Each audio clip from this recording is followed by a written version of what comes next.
I'm Christine Frizzell with a closer look at the tug of war over tariffs. Both the United States and China have already felt some negative impacts. President Trump says he wants to make a deal that's fair, so what can we expect in the week ahead?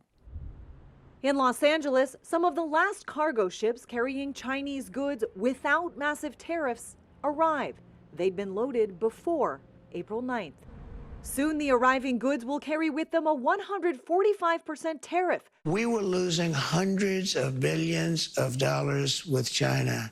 Now we're essentially not doing business with China. Therefore, we're saving hundreds of billions of dollars. Very simple. The president working to remake a system that's meant the vast majority of things we consume in this country are made overseas, often leading to cheap and accessible products, but a dearth of American manufacturing. I don't think a beautiful baby girl that's 11 years old needs to have 30 dolls. I think they can have 3 dolls or 4 dolls. They don't need to have 250 pencils. They can have 5. Chinese leaders have maintained a tough stance against the United States, accusing Trump of being a bully, though experts say the Chinese economy is already contracting. China's in a deflationary spiral. The number that we saw from April for factory activity was disastrous.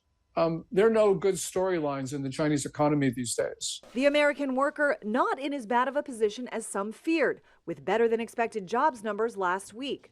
But last week also brought concerning news. The nation's gross domestic product actually shrinking at a 0.3% annual rate during the first 3 months of 2025, a sharp turn away from the 2.4% growth during the final 3 months of 2024. Consumers are not spending as much as they used to, and that's really taking away some of the power away from the economy at the time when tariffs and fears of recessions are starting to increase. Looking at the week ahead, the one big question is whether the slight softening in the relationship between the U.S. and China will continue in that direction. President Trump now says he may consider lowering tariffs on China, and China says the door is open to start negotiations. I'm Christine Frizzell reporting.